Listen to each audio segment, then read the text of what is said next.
सिद्धाणं नमो वायज्ञानं नमो वक्षायानं नमो मंगलं भगवान् वीरो मंगलं गौतमोगणि मंगलं कुन्दकुन्दायो जैनधर्मोऽस्तु मंगलम् सर्वमङ्गलमाङ्गल्यं सर्वकल्याणकारिकं प्रदानं सर्वधर्माणां जैनं जयतु शासनं जैनं जयतु शासनं प्रणमि ओणजिनं वीरम् अनन्तवर्णानि संसभावम् कोच्छामिनियं सारं केवली सुध केवली गणितम्। नियम सार जी नाम का एक महान परमागम है। भगवान कुंद आचार्य देव को निज भावना के निमित्त जिस ग्रंथ की रचना का विकल्प आया और ये महान परमागम आज हम लोगों के हाथ में है। सुबह इसकी शुद्ध भाव अधिकार की पहली गाथा की चर्चा हम लोगों ने शुरू की थी। शुद्ध भाव यानी त्रैकालिक अस्थि स्वरूप जो अपना शुद्ध चैतन्य है उसको यहाँ शुद्ध भाव कहा गया है। और 38 नंबर की गाथा में ऐसा शुद्ध भाव ही एकमात्र उपादेय है और ऐसे शुद्ध भाव के अतिरिक्त जो जीवादि 7 तत्वों का समूह है उसको आचार्य कुंद देव ने कहा था हे है, और टीकाकार मुनिराज परम प्रमलधारी देव ने हे का कारण बताते हुए उपादेय नहीं है ये शब्द कहा था। ठीक है ना, थोड़ा सुबह की स्वाध्याय से जुड़ जाए हम। गुरुदेव श्री का भी अपन ने इसमें कहा था कि जब भी ये लाइन आती है उपादेय नहीं है तब गुरुदेव ये बात कहते हैं टीकाकार ने जरा मीठी भाषा में कहा है ना। और उसका मैंने एक उदाहरण भी दिया था आपको कि पुण्य धर्म नहीं है यहां तक तो लोग पचा लेते हैं, लेकिन जो धर्म नहीं है वो क्या है? अधर्म है। तो फिर खलबलाहट हो जाती है। लेकिन जीव को अनादिकाल से ऐसी एकत्व बुद्धि पड़ी हुई है पर के साथ पर्याय के साथ, जब तक उसे जोर से ये बात नहीं कही जाए तब तक चोट लगती नहीं है। और चोट लग जाए अगर एक बार ये काम हो जाए तो वो रुचि का मार्ग है ना। रुचि अगर स्वभाव की हुई तो वीर्य उसके अनुसार गति करता है। रुचि अनुयायी वीर्य है ना, एक नियम है, सिद्धांत है। जिस कार्य में हमारी रुचि होती है उसमें हमें कंटाला नहीं आता। उसके लिए हमारे पास समय नहीं है ये बहाना नहीं होता। किसी भी परिस्थिति में हम अपने रुचि के विषय के लिए समय निकाल ही लेते हैं। यहां 4-5 दिन का जो शिविर है इसमें कोई सारा तत्व ज्ञान आपको समझाया जा सकेगा, पूरा जैन दर्शन प्रस्तुत कर दिया जाएगा, ये उम्मीद तो रखना मत। लेकिन अगर इस शिविर के माध्यम से हम उस शुद्ध चैतन्य की रुचि लेकर के भी अगर यहां से गए तो समझ लीजिए हमारा शिविर का आयोजन सफल है, आयोजन करने वालों का आयोजन सफल हो गया। एक भी जीव को अगर रुचि लग गई तो, है ना। तो बहुत जोरदार चर्चा सुबह चली थी, जीवादि 7 तत्वों का समूह। देखो बहुत गाथा का अनुवाद अपन ने पढ़ लिया था, है ना। फिर से हरिगीत पढ़ लेते हैं एक बार। हे सब बहितत्व ये जीवादि आत्मा ग्राह्य है, अरु कर्म से उत्पन्न गुण पर्याय से वह बाह्य है। वास्तव में तो एक गाथा बहुत है। सुमनी साहब का आता है कि नहीं आता? गुरुदेव के प्रवचन का एक वाक्य सुना, राग अने ज्ञान जुदा छे। सोचना जरा, अंदर की कैसी ललक लेकर के सोनगढ़ गए थे। सट आवश्यक नहीं, एक आवश्यक है ना। वो भी प्रवचन इसी नियमसार ग्रंथ के आवश्यक अधिकार का था, जिसमें कहा ना कि स्वद्रव्य गुण पर्याय का भेद भी करता है। अन्य की बात तो छोड़ो, अपने में द्रव्य गुण पर्याय का भेद भी करता है, तो कहते तू अभी अन्यवश है। ऐसी गजब गजब की बातें इस नियम सार में आई है।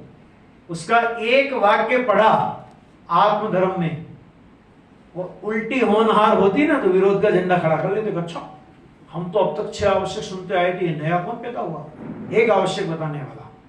लेकिन ऐसा होता है ना, क्रमबद्ध पर्याय में सम्य दर्शन का स्वकाल पक गया था, तो उसकी अनंतर पूर्व क्षणवर्ती पर्यायों का प्रवाह भी उस तत्व की अनुमोदना में गया, और उस आत्मधर्म के एक वाक्य ने सुगानी जी को सोनगढ़ पहुंचा दिया।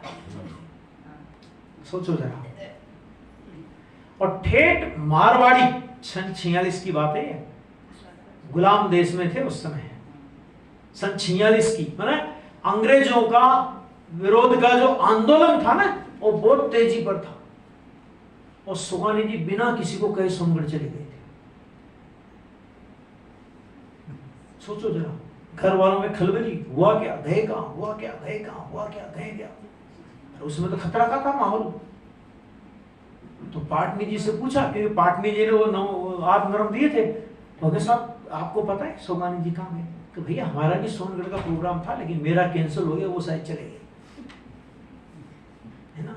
और जब गुरुदेव मतलब ठेठ काठियावाड़ी, मतलब मुझे कभी कभी लगता है कि शेर को समय दर्शन हुआ मुनिराज की वाणी सुनकर, तो वो शेर को होगा, ए तू 10वें भाव में तीर्थंकर होने वाला है, और ऐसा ऐसा। मैंने कहा भागवत पाठमाला थोड़ी पढ़ा था अपनी, वो तीर्थंकर की परिभाषा जानता था क्या शेर, है ना। लेकिन मुनिराज की अंतर परिणति वैराग्य रस से सराबोर वीतरागता झलकाती हुई उनकी अंतर परिणति को उस शेर ने पहचान लिया। नेत्र यदि मुमुक्षु के हो तो महात्मा की पहचान हो जाती है। उसका भी स्वकाल पक गया था, समय दर्शन होने का काल था। नहीं तो मनुष्य को देख के तो क्रूरता आवे शेर को, और वो जैसे जैसे देखता जा रहा उसके परिणाम में कोमलता कोमलता कोमलता कोमलता कोमलता हिरण फाड़ के खा रखा था, है ना। वो कहां गया पता नहीं, वो विकल्प ही खत्म हो गया, और वहां उसने समय दर्शन प्राप्त किया। यहाँ सोगानी जी ने एक वाक्य सुनकर के, ठेठ काठियावाड़ी, गुरुदेव की भाषा उस जमाने में ठेठ काठियावाड़ी होती थी। काठियावाड़ी ऐसी, अभी भी वो जो उस टाइप के प्रवचन आते हैं ना काठियावाड़ के, और जब हम उसका हिंदी करते हैं तो बहुत से शब्दों पे अटक जाते हैं काठियावाड़ी पे, डिक्शनरी में उसका कोई अर्थ मिलता नहीं। तो फिर हम जो ठेठ काठियावाड़ी लोग होते हैं उनसे पूछते हैं, उनको भेजते हैं अंडरलाइन करके, मैंने कहा इसका अर्थ बताओ। भाई साहब ये तो पुरानी काठियावाड़ी हमको भी नहीं आता। तो मैंने कहा इसकी सिचुएशन बताओ कि इसमें गुरुदेव क्या कहना चाहते हैं, इसकी क्या सिचुएशन है, तो उसके हिसाब से फिर वहां अर्थ करना पड़ता है। लेकिन गुरुदेव की ये बात, और ठेठ काठियावाड़ी गुजराती भाषा में गुरुदेव का प्रवचन है ना, एक प्रवचन सुनकर के सम्यक दर्शन प्राप्त कर लिया, समझो अंदर का कितनी तैयारी के साथ में वो गए होंगे। या तो विकल्प टूट जाएगा या तो देह छूट जाएगी। हम हैं इतनी तैयारी के साथ। अभी कोई कह रहा था मेरे से, यही की बात है, कह देता हूं। तो भाई साहब पहले हम 7 दिन का शिविर लगाते थे। ऐसे ने कहा था, नाम नहीं पता, अच्छा है नाम पता नहीं। 7 दिन का लगाते थे। मैंने कहा अच्छा, फिर क्या हुआ? 350-400 आदमी आते थे। अब क्या हुआ? अब आदमी भी कम हुए, शिविर के दिन भी हमने कम किए। मैंने कहा सही बात है, हुंडा सर्प निकाल दो, धर्म में चल रहा है। समझ में आएगा नहीं है? हुंडा सर्प निकाल चल रहा है कि वो तो धर्म में चल रहा है। अरे भाई, शिविर के दिन भले ही कम कर देना, लेकिन रुचि बढ़ती हुई रहना चाहिए। क्यों? क्योंकि शिविर के दिन काम नहीं करेंगे, बढ़ती हुई रुचि काम करेगी। ठीक है?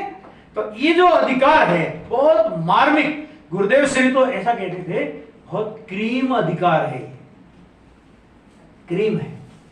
इससे ज्यादा क्या मिलेगा आपको? इससे ज्यादा क्या सुनना चाहते हो? कि जीवादि 7 तत्वों का समूह। मुझसे वो कहते बहुत कठिन बात है। और हमारे वो बाबू भाई है ना अपने फतेहपुर वाले, अभी छोटे बाबू भाई, वो तो बच्चों की क्लास में ही 38 गाथा लेते हैं। बच्चों को बोलो उपादेय अपनो अप्पा, उपादेय अपनो अप्पा। अरे ये संस्कार अगर हमारे जीवन में डल गए, कभी काम कर जाएंगे। तो देखो यहां पे क्या कहा? जीवादि 7 तत्वों का समूह। इसमें क्या आया था? जीवादि 7 तत्वों में क्या लिया था? अच्छा बताओ। सुबह चर्चा करी थी ना? ऐसा तो नहीं निर्माल्य द्रव्य समझ के छोड़ जाए अपन, क्योंकि मंदिर का माल है तो मंदिर में रखो, उसको घर पे क्या लेके जाओ, ऐसा तो नहीं है ना? हाँ, बहुत से लोग कहते हैं भाई साहब हम तो बिल्कुल जो भी सुनते हैं बिल्कुल सुरक्षित मंदिर में रख जाते हैं। क्यों? क्योंकि निर्माल्य द्रव्य काम में नहीं लेते ना, इसलिए बिल्कुल मंदिर में रख जाते हैं। आप जितना भी सुनाओ यहां सुनेंगे और मंदिर के बाहर बिल्कुल हमारी कोरी स्लेट होगी। मैंने कहा ऐसा नहीं करना, ये डेढ़ डाया अपना तेरे को भारी पड़ेगा। ठीक है? तो जीवादि 7 तत्वों का समूह, इसमें क्या लिया था भैया जरा बताना? कि जीवादि 7 तत्वों के समूह में लिया था एक समय की जीव की पहचान। ठीक है? जिसको व्यवहार जीव कहा। 10 प्राण रूप योग्यता जीव की, जिसको व्यवहार जीव कहा। फिर क्या लिया? तीसरा क्या लिया था? नर नारक आदि पर्याय जीव की योग्यता, शरीर नहीं, योग्यता, जीव की योग्यता। ठीक है? उसको व्यवहार जीव कहा। और वो जीव पर द्रव्य है। अब सुनना आगे थोड़ा मजा आएगा। अभी अजीव संबंधी विकल्प अथवा अजीव संबंधी ज्ञान, उसको यहां अजीव तत्व कहा और उसको कहा पर द्रव्य है। शुभाशुभ विकारी भावों का उत्पन्न होना और शुभाशुभ विकारी भावों में अटकना, उसको आश्रय और बंध तत्व कहा।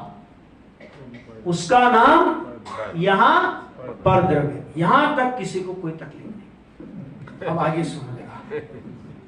शुद्धि का प्रकट होना, स्वशुद्धात्मा के लक्ष्य से जो शुद्धता की धारा प्रकट हुई उसको संवर कहते हैं। शुद्धि की वृद्धि होना उसको निर्जरा कहते हैं। और शुद्धि की पूर्णता होना उसको मोक्ष कहते हैं। और आचार्य कहते हैं ये सब पर द्रव्य है। पर द्रव्य है। गुरुदेव श्री इसका अर्थ ऐसा करते थे कि जैसे पर द्रव्य में से अपनी पर्याय नहीं आती, अपनी पर्याय अपने में से आएगी कि पर द्रव्य में से आएगी। अभी आपको जो ज्ञान हो रहा है तो ये आपका ज्ञान आप में से आ रहा है कि ये जो भाषा यहां चल रही है, प्रवचन यहां चल रहा है, उस प्रवचन की भाषा से आपका ज्ञान आ रहा है कि आपके ज्ञान में से आपका ज्ञान आ रहा है? ज्ञान में से ज्ञान आ रहा है, भाषा में से ज्ञान नहीं आ रहा। समझ आएगी नहीं है? क्यों? क्योंकि भाषा परद्रव्य है और परद्रव्य में से अपनी कोई पर्याय नहीं आती। तो जैसे परद्रव्य में से पर्याय नहीं आती उसी तरह पर्याय में से पर्याय नहीं आती। पहले समय की, अभी विकार की बात तो छोड़ दो, उसकी तो क्या चर्चा करें अपन। पहले समय का सम्यक दर्शन दूसरे समय नहीं रहेगा, दूसरे समय नया सम्यक दर्शन होगा, तो वो नया सम्यक दर्शन पूर्व के सम्यक दर्शन में से नहीं आता। क्यों नहीं आता? क्योंकि पूर्व के सम्यक दर्शन का अभाव होकर नया सम्यक दर्शन जन्म हुआ है। अभाव में से भाव की उत्पत्ति, ये नियम है।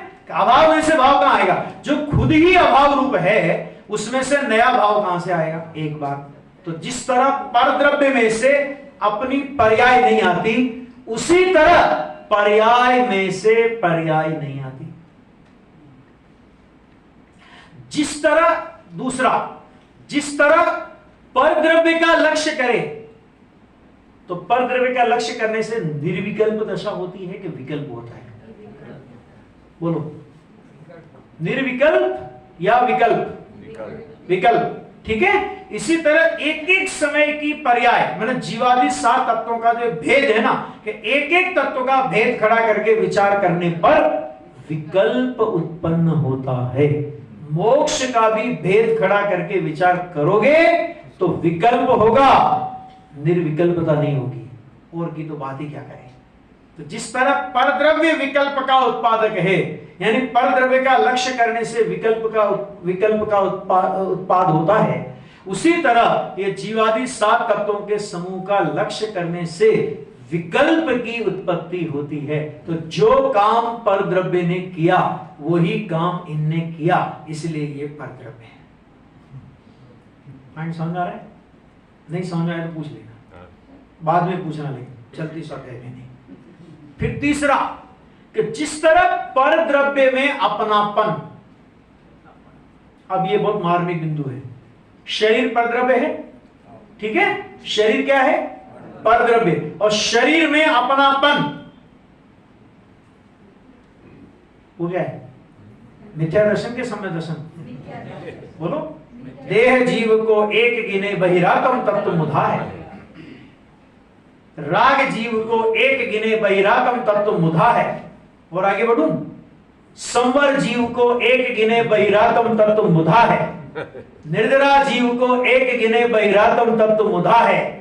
मोक्ष जीव को एक गिने बहिरागम तत्व, समझ में आ गया है ना? यानी जिस तरह परद्रव्य में अपनत्व का अभिप्राय मिथ्या दर्शन है, उसी तरह इन पर्याय रूप 7 तत्वों में अपनत्व का अभिप्राय क्या है? वो मिथ्या। बोलो जरा, बोलने में घबराहट होती है ना? मिथ्या दर्शन है।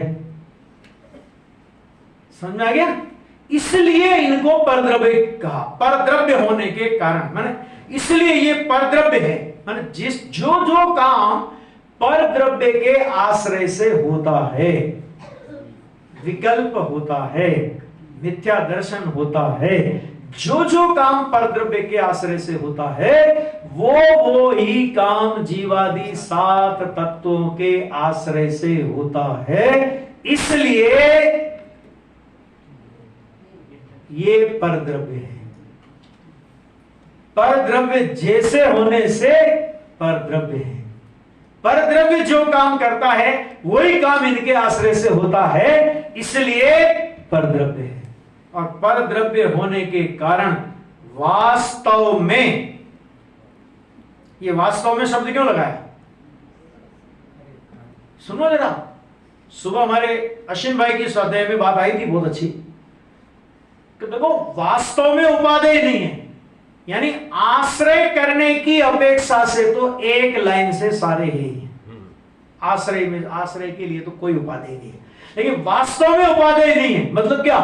कि कहीं कहीं संवर निर्जरा मोक्ष को प्रकट करने की अपेक्षा से उपादेय का है। और प्रकट करने की अपेक्षा से संवर निर्जरा मोक्ष को उपादेय क्यों कहा? क्योंकि राग तो किसी भी अपेक्षा से उपादेय नहीं। क्या कहा? संवर निद्रा मोक्ष को प्रकट करने की अपेक्षा से उपादेय कहेंगे। राग को, आश्रव बंध को किसी भी अपेक्षा से उपादेय नहीं कहेंगे। तो राग सर्वथा है इस ये बताने के लिए प्रकट करने योग्य अगर तुझे कोई हो तो संवर निद्रा और मोक्ष है। लेकिन ध्यान रखना, प्रकट करने योग्य संवर निद्रा मोक्ष संवर निद्रा मोक्ष के आश्रय से प्रकट नहीं होते। प्रकट करने योग्य सम्यक दर्शन के आश्रय से प्रकट नहीं होता। प्रकट करने योग्य सम्यक ज्ञान के आश्रय से प्रकट नहीं होता। प्रकट करने योग्य सम्यक चारित्र के आश्रय से प्रकट नहीं होता। यानी एक का भेद कर करके प्रकट करना चाहे तो प्रकट नहीं होता। और एक त्रिकाली ध्रुव परमात्मा को पकड़ा तो तीनों प्रकट हुए रहते हैं। किसके अवलंबन से प्रकट होते हैं? जिसके अवलंबन से सम्यक दर्शन ज्ञान चारित्र प्रकट हो। अब स्वद्रव्य परद्रव्य की एक और परिभाषा कि जिसके अवलंबन से सम्यक दर्शन ज्ञान चारित्र की उपलब्धि हो, सम्यक दर्शन ज्ञान चारित्र की प्रकटता हो, उसका नाम स्वद्रव्य। उल्टा करो, जिसके अवलंबन से सम्यक दर्शन सम्यक ज्ञान सम्यक चारित्र की प्रकटता ना हो उसका नाम परद्रव्य। अब बोलो, सम्यक दर्शन के लिए सम्यक दर्शन स्वद्रव्य है कि परद्रव्य है? बोलो जरा, परद्रव्य। क्यों? क्योंकि भाई सम्यक दर्शन के लक्ष्य से प्रकट नहीं होता। समझ में आ गया? वीतरागता के लक्ष्य से प्रकट नहीं होती। वीतरागता के लक्ष्य से राग होता है। दूसरों की वीतरागता नहीं, भगवान की वीतरागता नहीं, अपनी वीतरागता का भी आश्रय लक्ष्य करने जाए तो राग उत्पन्न होगा। अपनी वीतरागता के लक्ष्य से भी वीतरागता उत्पन्न नहीं होगी। इसलिए एक परिभाषा कि जिसके अवलंबन से सम्यक दर्शन ज्ञान चारित्र की उपलब्धि वो स्वद्रव्य, और जिसके अवलंबन से सम्यक दर्शन ज्ञान चारित्र की उपलब्धि नहीं वो परद्रव्य। समझ आ गया? बहुत समझने जैसा विषय है ये,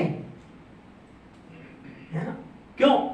क्योंकि स्वद्रव्य परद्रव्य की जो परिभाषा हमने पढ़ी, वस्तु परक शैली की परिभाषा तो हमने पढ़ी है, अनंत बार पढ़ी है। एक आत्मा स्वद्रव्य, बाकी सब परद्रव्य। ये सब तो स्वद्रव्य परद्रव्य का विभाजन ये तो पहले नंबर में आना ही चाहिए। लेकिन यहां प्रयोजन शैली है। दो तरह की शैलियां जनागम में होती है, बहुत अच्छे से समझ लेना।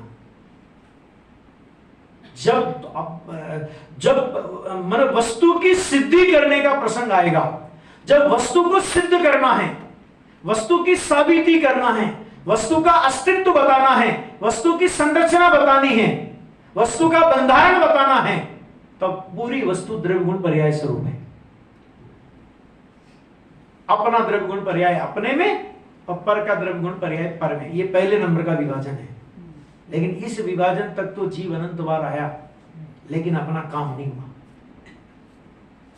जो इस विभाजन तक नहीं आया उसका तो काम होने ka सवाल ही नहीं। लेकिन इस विभाजन तक आ गया और इससे आगे नहीं बढ़ा तो भी काम नहीं होगा।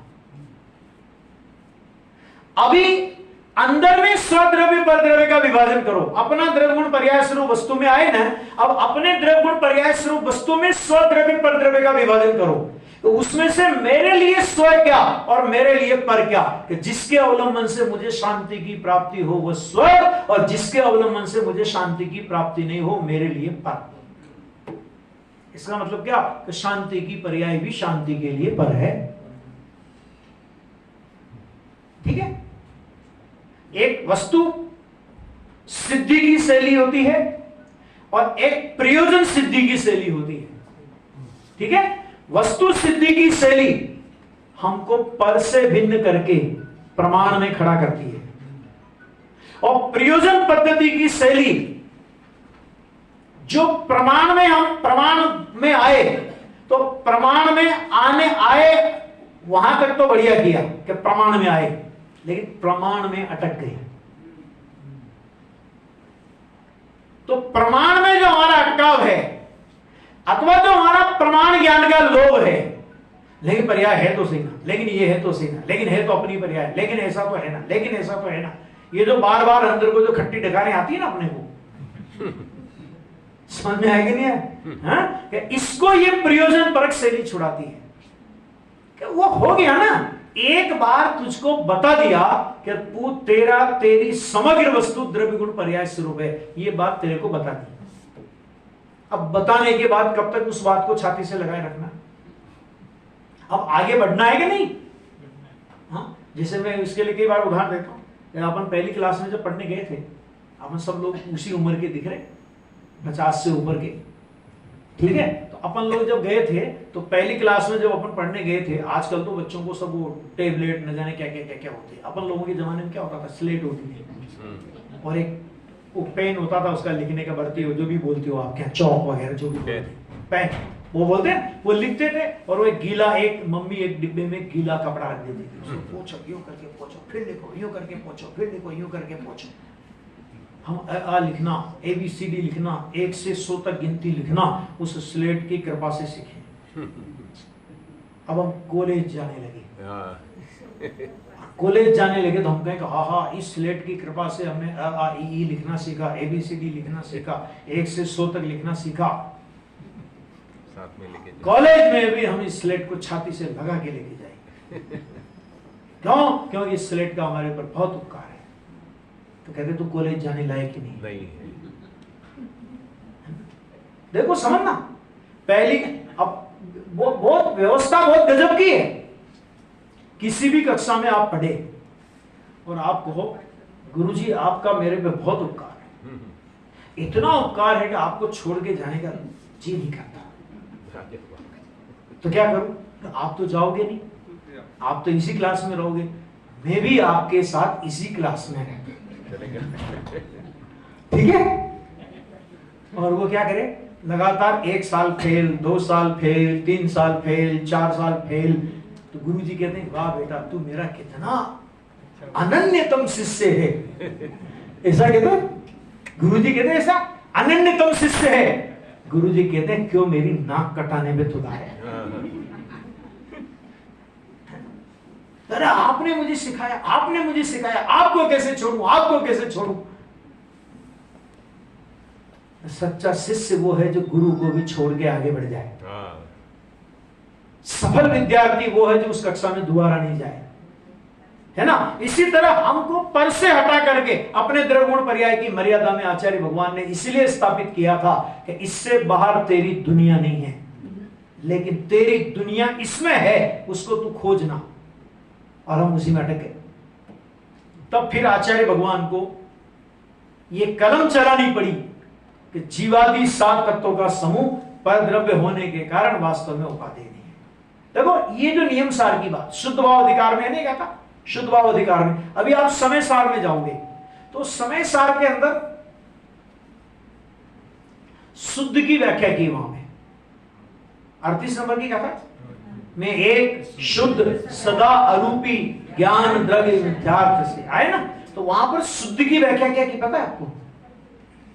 बहुत अच्छी। जो बात यहां कही ना वही बात वहां कही है। यहां उपादेय के संदर्भ में कही है, वहां शुद्ध के संदर्भ में कही है। क्या गजब की बात कही उन्होंने? कहा नर नारकादि जीव के विशेष अजीव पुण्य पाप आश्रम संबर निद्रा बंध मोक्ष स्वरूप जो व्यवहारिक 9 तत्व है, ये कहकर के व्यवहारिक 9 तत्व का अस्तित्व सिद्ध किया।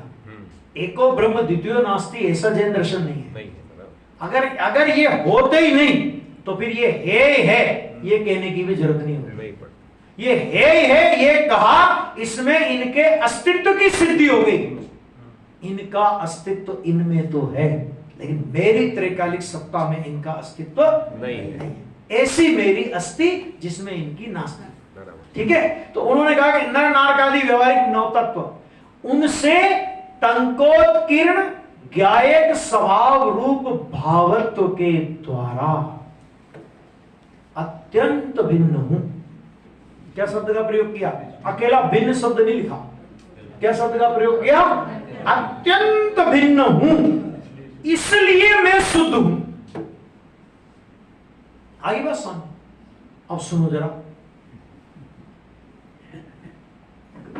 ये टंकोत मैंने इन व्यवहारिक 9 तत्वों से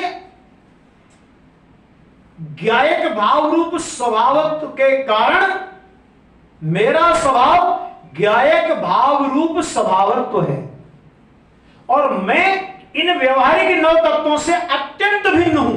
इनसे मेरी अत्यंत भिन्नता और ज्ञायक भाव रूप स्वभावत्व से मेरी अभिन्नता, ये मेरी शुद्धता है।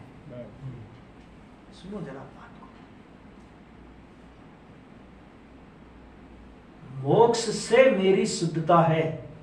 अब इसको थोड़ा विस्तार तो देना। मोक्ष से मेरी शुद्धता है और मिथ्या दर्शन से मेरी अशुद्धता है।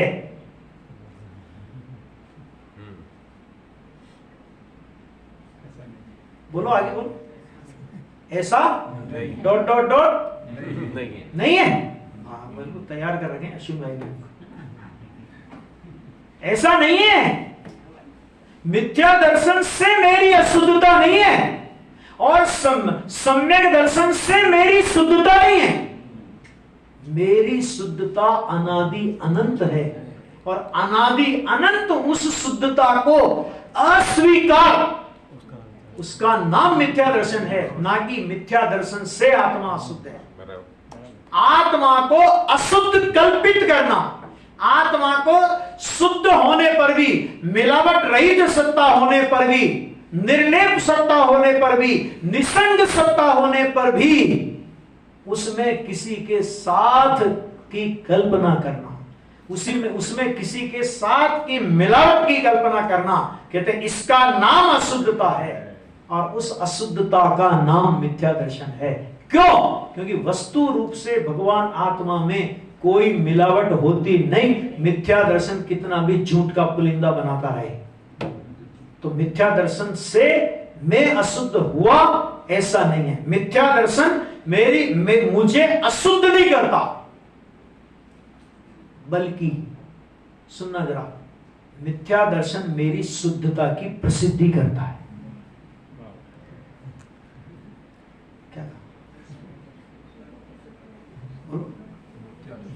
क्या करता है? हम तो रो रहे भाई साहब, हम तो मिथ्या दृष्टि, हम तो अशुद्ध, हम तो विकारी। रोना बंद कर दे।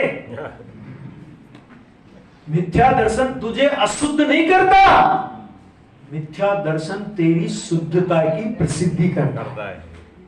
क्यों भैया? अगर तू अशुद्ध होता और अशुद्ध को अशुद्ध माना जाता तो उसका नाम तो सम्य दर्शन होता। यानी समझ आ गई बात? समझ आ गई?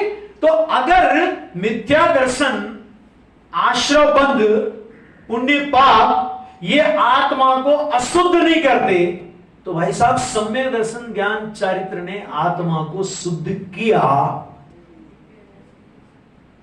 तुम ये बात कहां से लाए? शुद्ध किया या शुद्ध अस्तित्व की स्वीकृति का नाम सम्य दर्शन ज्ञान चारित्र हुआ। यानी क्या मतलब कि देखो, सम्य दर्शन ज्ञान चारित्र रूप शुद्धता तो प्रकट हुई है, ये होने वाली शुद्धता है। मैं अनादि अनंत शुद्ध हूं, मैं शुद्ध हूं और ये शुद्ध हुए हैं। जो हूं वो बड़ा होता है या जो हुए हैं वे बड़े होते हैं? वो बड़ा। बात बुरी हो गई। तो 38 नंबर की गाथा में शुद्धता का एक पैमाना दिया कि शुद्धता, शुद्ध माने मिलावट रहित सत्ता का नाम शुद्ध सत्ता है, जिसमें किसी की मिलावट नहीं, जिसमें अशुद्ध की मिलावट तो नहीं, लेकिन जिसमें शुद्ध की मिलावट भी नहीं। क्योंकि एक परिभाषा है, मिलावट का नाम अशुद्धता है। तो मिलावट का नाम अशुद्धता है, तो मिलावट दो तरह की मिलावट हो सकती है, शुद्ध में अशुद्ध की मिलावट और शुद्ध में शुद्ध की मिलावट। मिलावट का नाम अशुद्धता है, तो शुद्ध में शुद्ध की मिलावट भी अशुद्धता है। ठीक है? उदाहरण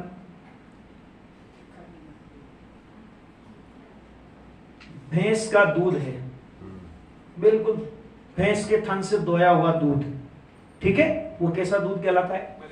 मर्यादा वाला शुद्ध दूध कहलाता है, ठीक है। अब उसमें दो तरह के होते हैं, उसमें एक तो कोई आदमी म्यूनिसिपैलिटी के नल का पानी मिला दे, हमारे अलीगढ़ में एक डॉक्टर साहब थे, हैं अभी भी थे क्या, तो वो अपने दूधिया से कहते थे तो मुझे पता है कि तू दूध में पानी तो मिलाएगा, मिलाए बिना तो तू देगा नहीं, ये तो मुझे पता है ना। तो वो क्या करते थे पता है, वो क्या करते थे, एक बिसलरी की बोतल उसे रोज दे देते थे, तू मिला के लावे तो कम से कम ये मिला के लिया ना, कम से कम तू वो नाले नदी का पानी जो मिला के लाता है कम से कम वो मत मिला। तो अब एक तो म्यूनिसिपैलिटी का पानी मिलावे और एक शुद्ध जेनी है अपन तो क्या करे, प्राशुद्ध जल अष्टपहरा 3-3, 4-4 मिनट का उबाला हुआ, अच्छा ना हुआ तो है उबाला हुआ, और बिल्कुल प्राशुद्ध जल, और उस प्राशुद्ध जल को दूध में मिलाया, शुद्ध में शुद्ध, क्या हुआ? क्या हुआ? अशुद्ध हुआ कि शुद्ध हुआ? अशुद्ध। क्यों? कि मिलावट का नाम अशुद्ध था। मिलावट होती नहीं है, अज्ञानी की मान्यता के अलावा कहीं मिलावट नहीं है। अज्ञानी अपनी मान्यता में मिलावट की कल्पना करता है, सच में वस्तु रूप में किसी में कोई मिलता नहीं। इसलिए जगत में अशुद्धता नाम की कोई चीज है ही नहीं। जगत का हर द्रव्य, जगत का हर द्रव्य, जगत का हर द्रव्य शुद्ध शुद्ध और शुद्ध ही है। अज्ञान अशुद्धता कहां है? अशुद्धता है मिलावट, अज्ञानी के मिथ्या दर्शन। वस्तु में अशुद्धता नहीं, ठीक। वस्तु अनादि अनंत शुद्ध है। जो अनादि अनंत शुद्ध, उसका नाम स्वद्रव्य। और जो अशुद्धता अथवा नई प्रकट शुद्धता, क्या कहा? नई प्रकट शुद्धता, वो दोनों परद्रव्य अपने नियम सार है, ठीक है। तो वो परद्रव्य क्यों कहा? क्योंकि जैसे अशुद्धता के लक्ष्य से शुद्धता प्रकट नहीं होती, इसी तरह प्रकट शुद्धता के लक्ष्य से शुद्धता प्रकट नहीं होती, और त्रिकाली स्वभाव के आश्रय से शुद्धता प्रकट हुए बिना नहीं रहते। तो जिसके आश्रय से शुद्धता प्रकट हो वो स्वद्रव्य, और जिसके आश्रय से शुद्धता प्रकट नहीं हो वो परद्रव्य, ठीक है। तो शुद्धता प्रकट नहीं होने में अशुद्धता और प्रकट शुद्धता दोनों एक समान है ना। दोनों के आश्रय से शुद्धता प्रकट नहीं होगी, तो दोनों को यहां पर समान रूप से परद्रव्य में डाला, भेद नहीं किया उसने। नहीं नहीं ये तो शुद्धता है, नहीं नहीं ये तो शुद्धता है, नहीं नहीं ये तो शुद्ध दशा है, ये तो समण निद्रा मोक्ष है, और ये तो आश्रव बंध है। आश्रव बंध समण निद्रा मोक्ष का कोई भेद नहीं करके संपूर्ण पर्याय तत्व को एक लाइन से परद्रव्य कह दिया। समझो आचार्य की गंभीरता।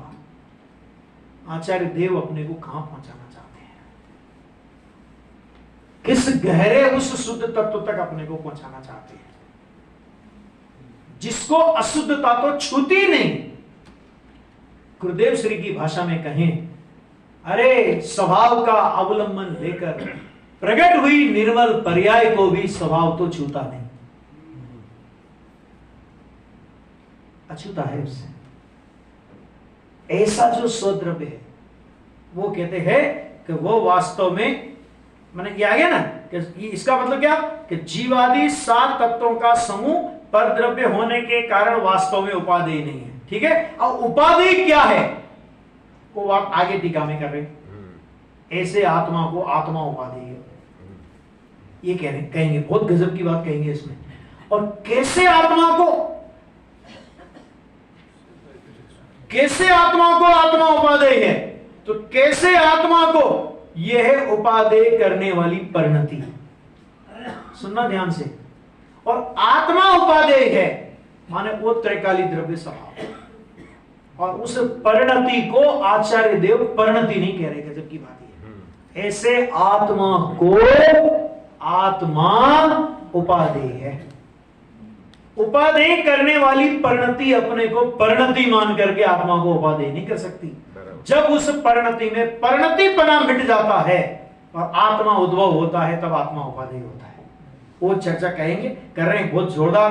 देखो शुरुआत यहां से की है, मुनि भगवान है, तो मुनि भगवंत ने अपनी परिणति से, अपनी दशा से आत्मा के उपादेयपने की चर्चा उठाई।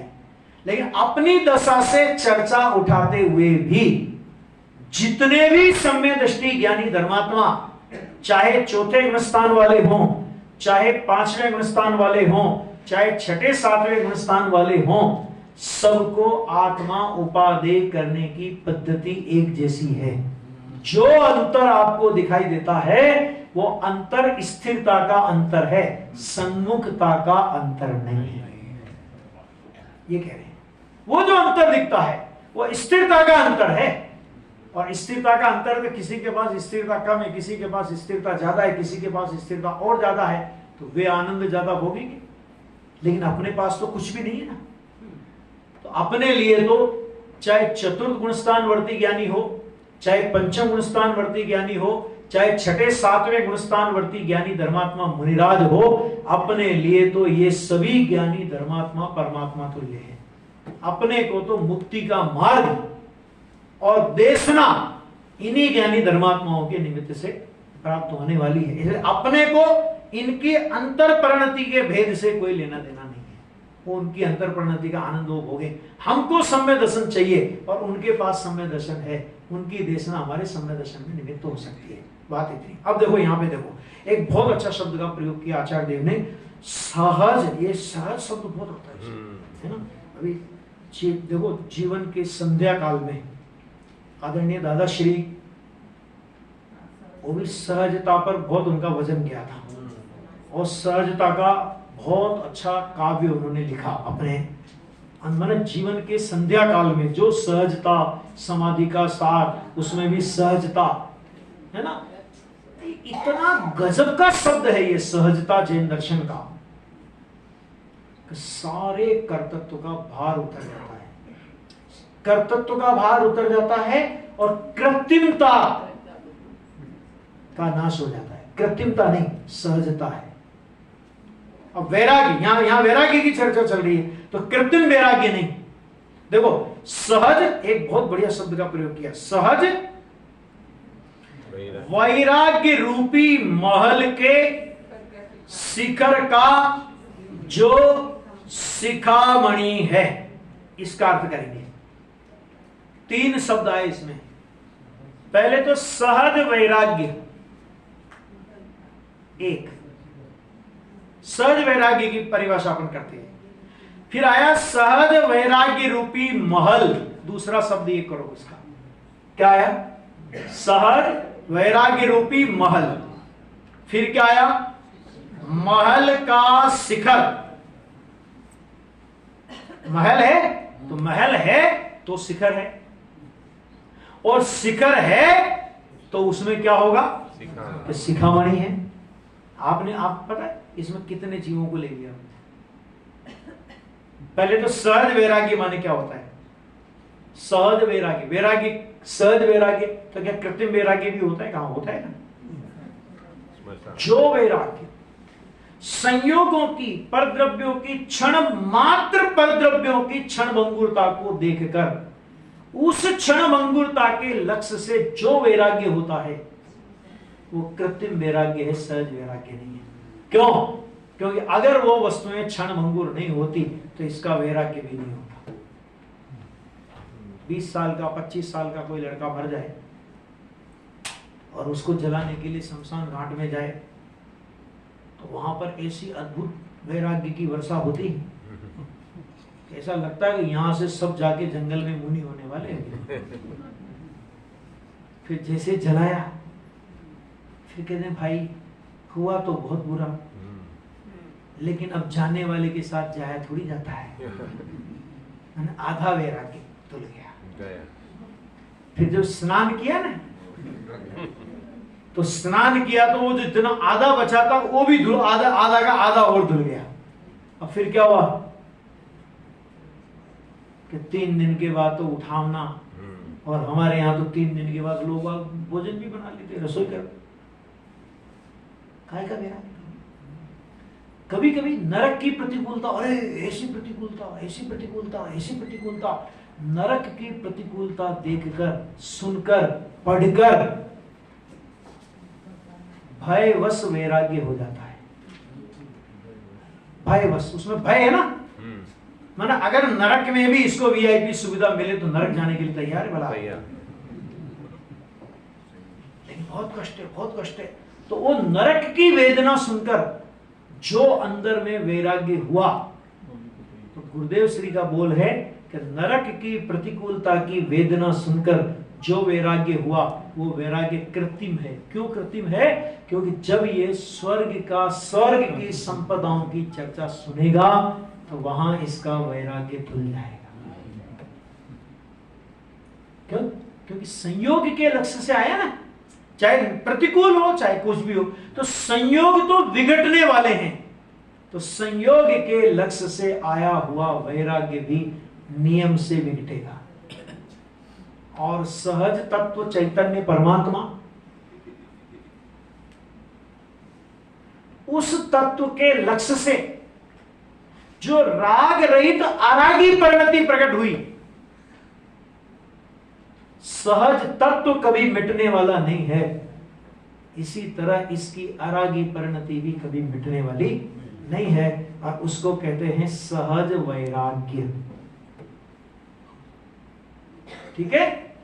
और ये वैराग्य और ज्ञान शक्ति, देखो नास्ति से जिसे वैराग्य कहते हैं, राग के अभाव रूप परिणति, नास्ति से जिसे वैराग्य कहते हैं, अस्ति से उसी को ज्ञान कहते हैं।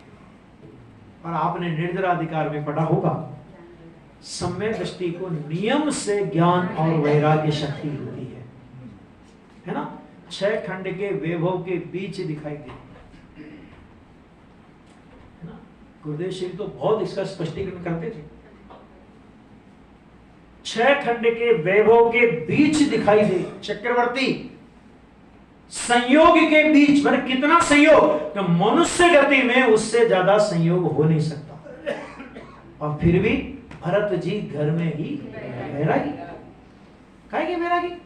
एक आदमी को शंका हो गई, अच्छा हम पे छोटी सी दुकान है, हमको रात भर दिन भर नींद नहीं, और ये इतना वैभव के बीच में फिर भी वैरागी,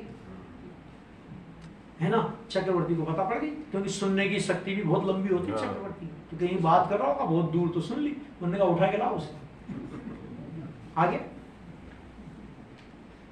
हाथ में एक तेल का कटोरा पकड़ा दिया, 2 नंगी तलवार लिए सिपाही, उन्होंने कहा महाशय आज आप हमारा सारा 6 खंड का वैभव देख के आओ, सुबह से निकलो, पूरा सब चीजें देखो आप, यहां तक कि रणवास रानियों के महल तक में जाने की उसको छूट दे दी, वो भी आप देख के आओ, रानियों के महल, हमारी रानियां सब देख के आओ। बस एक बात का ध्यान रखना, एक बूंद अगर तेल की नीचे गिर गई इस कटोरे में से, तो नंगी तलवार लिए हुए जो सिपाही चल रहे हैं ना, उसी समय तुम्हारी गर्दन नीचे कर देंगे। अब ये तो कह नहीं सकता महाराज मेरी गलती होगी, आई एम सॉरी,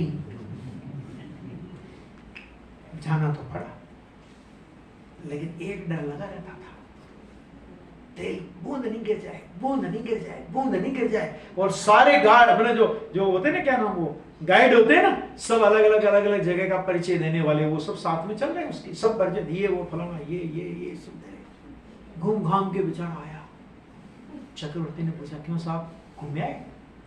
सब देखा ना? हाँ साहब देखा। क्या देखा? तेल का कटोरा देखा।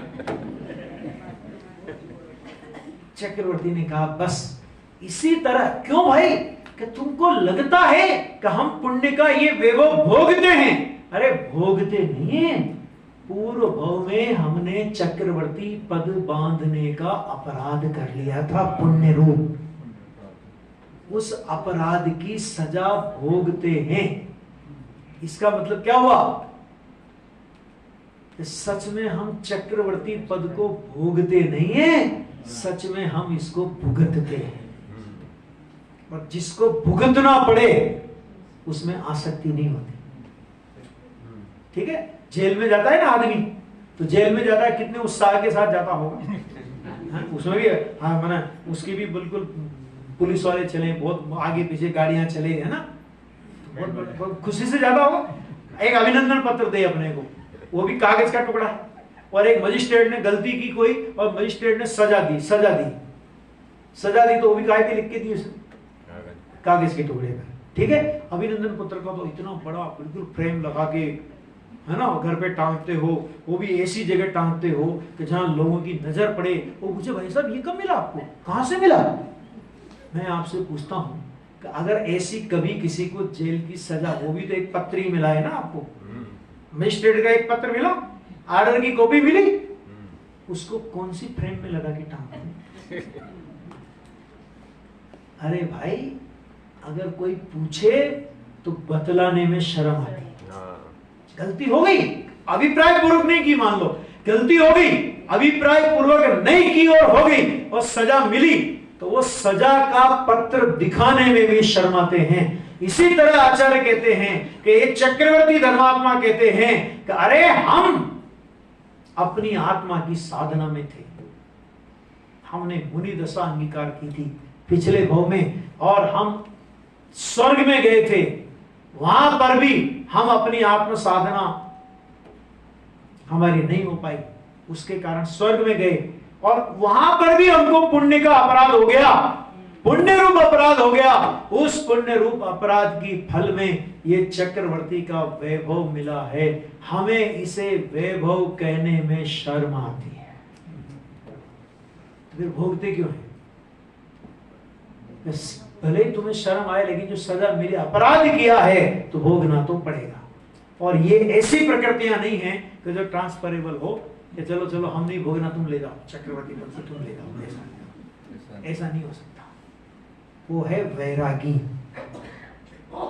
उसको उसका नाम है वैराग्य रूपी महल। बाहर से नहीं दिखेगा आपको, महल है वो तो बाहर से नहीं दिखेगा कि ये वैरागी है ना। डॉक्टर साहब एक बहुत अच्छी बात कहते थे, वो कहते थे देखो मुनिराज का जीवन तो अंतर्बाह्य जीवन समरूप होता है, समझ में आ जाता है। जैन दर्शन का अगर तुमको हार्द समझना है कि दृष्टि सिद्धों जैसी और परिणति मिथ्या दृष्टियों से भी गई हुई थी। ऐसा हो सकता है किसी मिथ्या दृष्टि ने 6-6 महीने तक लाशें लेके नहीं घुमाए, घुमाएगा मिथ्या दृष्टि? ये जितने भी घूमे ज्ञानी घूमे, बोलो हाँ? कोई अपनी सामग्री खो गई हो तो किसी मिथ्या दृष्टि ने पेड़ पत्तियों से और पर्वतों से नहीं पूछा? बोलो, नक्की करो। तो दृष्टि सिद्धों जैसी और परिणति में कभी कभी मिथ्या दृष्टि की हदवी, मिथ्या दृष्टि की जैसी होती है ना, उससे भी पार कर जाए है। हालांकि अप्रत्याख्यान वर्ण कसाई की मर्यादावादी, लेकिन ऐसी परिणति दिखाई दे। अब तुम उसको कैसे पहचानोगे कि ये सम्य दृष्टि ज्ञानी धर्मात्मा मोक्ष मार्गी, इसी भाव में मोक्ष जाने वाला? कभी कभी तो मुझे ऐसा लगता है कि रामचंद्र जी वगैरह जिन जिनके जीवन में ऐसी घटनाएं घटी और ये उसी भाव से मोक्ष चले गए, भाई साहब अगर गलती से उस भाव से मोक्ष नहीं जाते, ये क्या अगर गलती से ये उस भाव से मोक्ष नहीं जाते ना, तो हम फटाक से मिथ्या दृष्टि का सर्टिफिकेट दे देते हैं इनको। क्यों? क्योंकि हम तो अपने गज से मापते ना, वो तो खुद ही मोक्ष चले गए, तो ये साबिती हो गई कि समय दृष्टि थे। नहीं तो क्या कहते, अरे काय क्या समय दर्शन 6-6 महीने लेके घूमता है क्या, होगा तो भी छूट गया, तुरंत मिथ्या दृष्टि का सर्टिफिकेट हम दे देते हैं। लेकिन समय दर्शन की भूमिका में कहां कहां कैसा कैसा राग किस हद तक जा सकता है, वो जिनागम से देखना पड़ेगा। वो हमारा आदर्श नहीं। वो से लोग कहते हैं अरे साहब समय दृष्टि को भी ऐसा हो सकता है, तो हमारे क्या तकलीफ है? समय दृष्टि को हो सकता है, वो संभाल लेगा, और तू तो संभला ही नहीं है। मैंने कहा समय दृष्टि की नकल हर जगह मत करना, नहीं तो लेने के देने पड़ जाएंगे। क्यों जी, कैसे पड़ जाएंगे? मैंने कहा चक्रवर्ती का भोजन सुना है तुमने? अभी बताता नहीं हूं मैं, समझ लेना, अश्विन भाई से पूछ लेगा कि चक्रवर्ती का भोजन कैसा होता है। एक ग्रास भोजन उसकी एक पटरा नहीं पचा सकती है, एक ग्रास भोजन 96 करोड़ सैनिक नहीं बचा सकते। तो मैंने कहा ऐसा भोजन अगर उसको मिला है ना, तो भोजन मिलने के पहले भोजन को पचाने का हाजमा मिला है। जिसने कहा तू बात तो चक्रवर्ती की भोजन की करता है और आधी रोटी ज्यादा खाए तो खट्टी डकार आती है तेरे को, और बातें करता है चक्रवर्ती की। तो ज्ञानियों की नकल मत करना, ज्ञानियों की अंतरपरणति को देखना। क्यों? क्योंकि ज्ञानियों का औदैहिक भाव ज्ञानी तो संभाल लेंगे उसे। क्यों? क्योंकि उस औदैहिक भाव में उनका स्वामित्व तो नहीं है। उस औदैहिक ज्ञानी के औदैहिक भाव का जीवन लंबा नहीं है। और हम ज्ञानियों के औदैहिक भाव को आदर्श बना करके अपना भाव बिगाड़ लेंगे। इसलिए ज्ञानी का औदैहिक भाव कैसा भी हो तो भी अंदर में वैराग्य की मशाल जलती है उनके अंदर। उस वैराग्य को कहते हैं, चौथे गुणस्थानवर्ती ज्ञानी धर्मात्मा के वैराग्य को कहते हैं वैराग्य रूपी महल। अब थोड़ा सा वैराग्य बाहर में दिखने लगा तो वो हुआ वैराग्य रूपी महल का शिखर। तो ध्यान देना, महल होगा तो शिखर बनेगा। तो थोड़ा दिखने लगा, तो पंचम स्थान में आया तो थोड़ा वैराग्य दिखने लगा। क्यों? एक देश पाप का त्याग दिखता है, धार्मिक व्रत दिखते, संयमित जीवन दिखता है।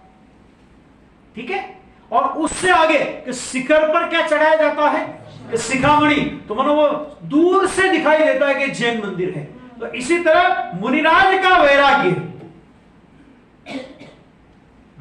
जिनके निकट सिंहादि पशु भी भूल जाते क्रूरता, उन दिव्य गुरुओं की अहो कैसी अलौकिक सूरता, है ना? उनका वो वैराग्य दूर से दिखाई देता है।